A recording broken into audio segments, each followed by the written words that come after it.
Good morning students. ज्ञान विहार द्वारा आयोजित ऑनलाइन क्लासेस में एक बार फिर से आप सभी का हार्दिक स्वागत और अभिनंदन।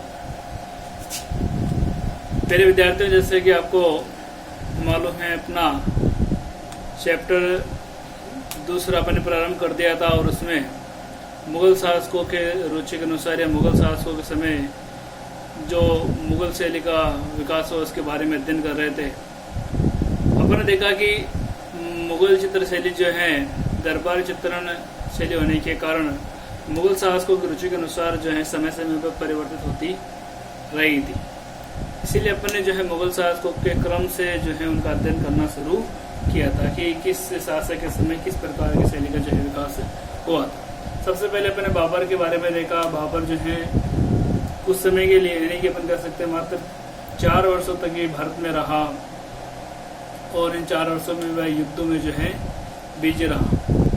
लेकिन वो कला प्रेमी था। अपने साथ 2 जो है प्रमुख चित्रकार बेहजाद और शाह मुजफ्फर जो है उसके साथ आए थे, ठीक है, जिनमें से बेहजाद को पूर्व को राफेल के नाम से भी जानते हैं। बाबर ने अपनी आत्मकथा तुजुक बाबर या बाबरनामा में इन दोनों चित्रकारों का जो है इन दोनों चित्रकारों की प्रशंसा की है, इनका उल्लेख किया है, ठीक है। बाबर की मृत्यु 1530 में हुई और उसकी मृत्यु के बाद उसका पुत्र जो है हुमायूं शासक बना। हुमायूं का जो है शासनकाल संघर्षशील रहा, यानी कि वो जो है लगातार संघर्ष करता रहा शासन के लिए। हालांकि हुमायूं भी जो है कला प्रेमी था। जब शेरशाह सूरी के दौरों से भारत से निर्वासित कर दिया गया, भारत से बाहर खदेड़ दिया गया, तो 15 वर्षों के बाद यानी लगभग 1555 ईस्वी में हुमायूं वापस भारत आया और ईरान के शाह की मदद लेकर आया। इसकी मदद, ईरान के शाह की मदद से वापस भारत आया और यहाँ पर अपना साम्राज्य स्थापित किया, ठीक है। उस समय उस ईरान से उसके साथ में 2 प्रमुख चित्रकार आए थे, जिनमें से एक का नाम कल अपने देखा था मीर शेद अली और दूसरा देखा था ख्वाजा अब्दुल समद सिराजी। ये प्रसिद्ध ईरानी चित्रकार थे। इन्होंने अकबर को जो है कला शिक्षा, चित्रण की शिक्षा, अपन कह सकते हैं चित्रकला की शिक्षा दी थी, ठीक है।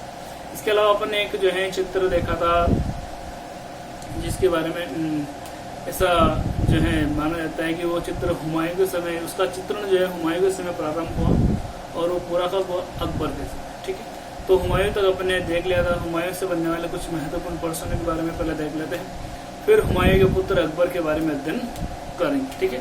तो देखते हैं पहला प्रश्न है हुमायूं के साथ भारत आने वाले, हुमायूं के साथ भारत आने वाले 2 ईरानी चित्रकारों के नाम लिखिए। यानी कि हुमायूं के साथ 2 कौन से चित्रकार हैं जो भारत आए थे। तो उनमें से एक का नाम हो जाएगा, इसका आंसर हो जाएगा मीर सैयद अली, ठीक है। जो अपना उपनाम क्या लिखता था, जुदाई। ये अपना उपनाम जुदाई लिखता था, ठीक है। इसके अलावा मीर शेद अली और जिसे जुदाई के नाम से भी जानते हैं, ठीक है। इसके अलावा ख्वाजा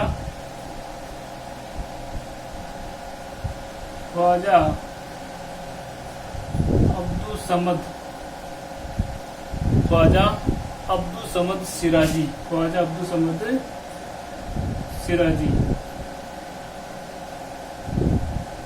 ये जो है 2 ईरानी चित्रकार हैं जो हुमायूं के साथ में हुमायूं के साथ जो है भारत आए थे, ठीक है। अगला प्रश्न देखते हैं, अकबर को चित्रकला सिखाने वाले चित्रकार कौन थे।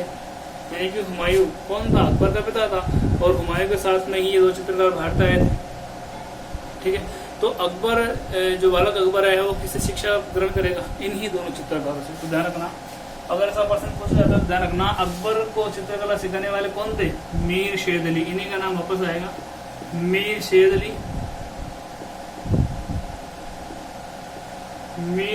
अली और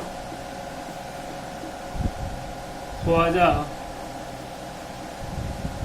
अब्दुल समद सिराजी। इन दोनों चित्रकारों ने जो अकबर को भी चित्रकला की शिक्षा दी थी, ठीक है। देखते हैं अगला प्रश्न, उस चित्र का नाम लिखिए जिसका चित्रण हुमायूं के समय प्रारंभ हुआ, हुमायूं के समय प्रारंभ हुआ, परंतु अकबर के समय में पूरा हुआ। यानी कि इस चित्र या इस उस चित्र का नाम लिखना है जिसका प्रारंभ तो हुमायूं के समय हो गया था, लेकिन वो बनकर पूरा तैयार कब हुआ?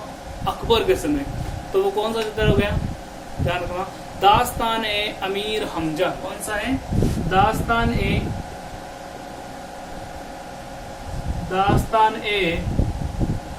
इसका आंसर हो जाएगा दास्तान ए अमीर हमजा। दास्तान ए अमीर हमजा, जिसे हमजा नामा के नाम से भी जानते हैं। यहाँ तक कल अपने अध्ययन कर लिया, ठीक है। फिर अपने ने देखा कि 1556 में हुमायूं की मृत्यु हो जाती। तो ध्यान रखना, हुमायूं के द्वारा एक पुस्तकालय बनाया जाता है, पुस्तकालय बनवाया गया था, और उसी पुस्तकालय की जो है मैं बैठ कर वो एक समय पुस्तकें पढ़ रहा था, अध्ययन कर रहा था। उसी पुस्तकालय की सीढ़ियों से उतरते समय उसका पैर फिसल गया, और पैर फिसलने के कारण वो जो है लुढ़कता हुआ नीचे कर गिरा, और उसी समय यानी कि वह घायल हुआ। कुछ समय बाद में उसकी मृत्यु। ध्यान रखना, पुस्तकालय जिसे अपन पोथीखाना के नाम से भी जानते हैं, तो पोथीखाना की सीढ़ियों से पैर फिसलने के कारण हुमायूं की मृत्यु हो गई थी 1556 ईस्वी। जिस समय हुमायूं की मृत्यु हुई उस समय हुमायूं का पुत्र अकबर मात्र 13 वर्ष का था। कितने वर्ष का था? 13 वर्ष। और चूंकि उसके पिता की मृत्यु हो चुकी थी, तो अल्प वयस की आयु में ही, यानी मात्र 13 वर्ष की आयु में ही अकबर को राज्य की बागडोर संभालनी पड़ी। हालांकि अकबर से पहले जैसे अपन देखते हैं बाबर व हुमायूं, कला की दृष्टि से इनका जो जीवन है वो जो है इतना महत्वपूर्ण नहीं है, क्योंकि इनको जो है इनका जो अपन देखते हैं इनका जो शासन था वो कम समय के लिए ही भारत में रहा।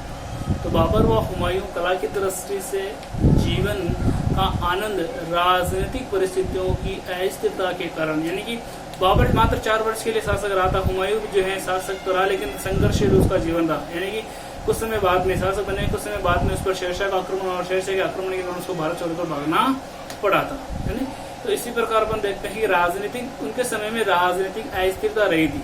हालांकि कला प्रेमी दोनों शासक थे, लेकिन उनका जीवन उनका जो समय है वो उसमें राजनीतिक अस्थिरता देखने को मिलती है, ठीक है।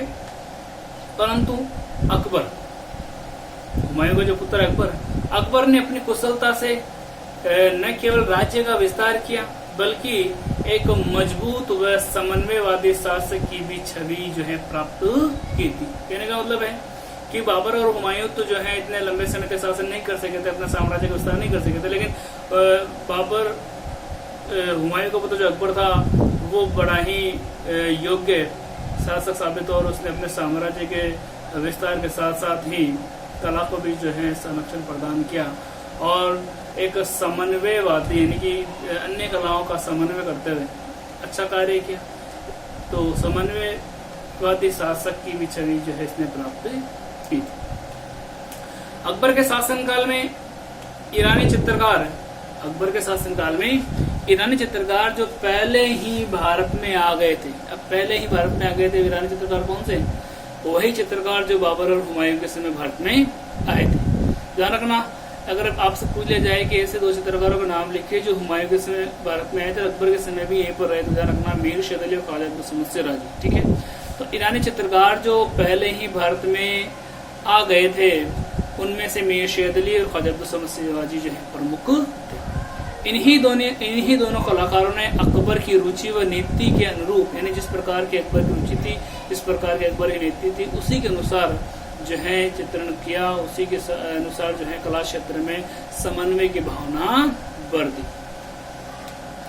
इसके अलावा देखते हैं कि इन्हीं दोनों चित्रकारों ने ईरानी रूपाकारों को भारतीय रंगों में संजोकर अकबर के विचारों को साकार कर दिया। यानी कहने का मतलब है जिस प्रकार के चित्र ईरान में बनते थे उसी प्रकार के चित्र यहाँ पर बनाए गए, लेकिन उन चित्रों में ईरानी रंगों की जगह भारतीय रंगों का इस्तेमाल, भारतीय रंगों का प्रयोग करना इन्होंने शुरू कर दिया। ठीक है। इसके अलावा यहाँ पर देखते हैं अकबर के समय के दो प्रमुख जो है हिंदू चित्रकारों का नाम उल्लेख देखने को मिलता है, दसवंत और बसावन। दसवंत और बसावन जैसे प्रतिभा संपन्न भारतीय चित्रकारों ने मिलकर मुगल शैली को प्राणवान बना दिया। यानी कि इन दोनों चित्रकारों ने भारतीय शैली का भी जो है इसमें जो है समावेश कर दिया था। मुगल चित्रण को एक प्रकार से जीवित कर दिया, प्राणवान बना दिया था, जिससे मुगल शैली में ईरानी कठोरता यानी कि ईरानी जो रूढ़िवादी जो कठोरताएं थी उनके स्थान पर भारतीय कोमलता का सुखद समावेश हुआ था। यानी कि ईरानी चित्रकार जिस प्रकार के थे, जिस प्रकार के उनमें जो कठोरता थी, उनकी जगह भारतीय कोमलता धीरे धीरे शामिल होने लगी थी भारतीय चित्रकारों के कारण। अकबर विद्वान व नीतिज्ञ होने के साथ ही कला पारखी भी था। यानी कि अकबर बड़ा ही विद्वान, बड़ा ही नीतिज्ञ व्यक्ति था और साथ में कला पारखी भी था, क्योंकि उसको कला का जो है ज्ञान था। ठीक है, अतः उसने सैकड़ों चित्रकारों को संरक्षण और सम्मान जो है प्रदान किया और प्रेरणा प्रदान की। ठीक है, इसके अलावा मुगल इतिहासकार है अबुल फजल, उन्होंने अपनी पुस्तक आईन अकबरी में लिखा कि अकबर का बाल्यकाल से यानी बचपन से ही चित्रकला के प्रति स्वाभाविक झुकाव था। ध्यान रखना, अबुल फजल ने अपनी पुस्तक आईन अकबरी, इस ग्रंथ का भी नाम है आपको याद रखना, उसने इस ग्रंथ में क्या कहा उसको भी ध्यान रखना। ठीक है, उसने बड़े बड़े कलाकारों को अकबर ने बड़े बड़े कलाकारों को अपने दरबार में आश्रय प्रदान किया। ठीक है, इसके अलावा चित्रकारों की ख्याति ने इनकी प्रसिद्धि ईरान में यूरोप तक फैली। इसके समय के चित्रकार थे, उनकी प्रसिद्धि ईरान यानी कि विदेशों तक फैली, यूरोप तक फैली थी। भारतीय चित्रकला को व्यापक रूप देकर भारतीय संस्कृति व सभ्यता के अनुरूप ईरानी शैली में उसने ऐसे चित्रों का निर्माण करवाया जो समन्वयपूर्ण थे, यानी कि जिसमें जो है अनेक शैलियां सम्मिलित रूप से या अनेक शैली की विशेषता देखने को मिलती है। ठीक है, चाहे धार्मिक आधार पर। अकबर ने भारतीय कला, धर्म व संस्कृति को नजदीक से देखकर मुगल चित्रकारों को उन्हें चित्रित करने के लिए प्रेरित किया था। ठीक है, तो आज की वीडियो में अकबर के बारे में अपन देखा। ठीक है, कल अपन जो है अकबर के कला प्रेम के बारे में भी अध्ययन करेंगे। आज की वीडियो में इतना ही। धन्यवाद। घर पर रहें, सुरक्षित रहें।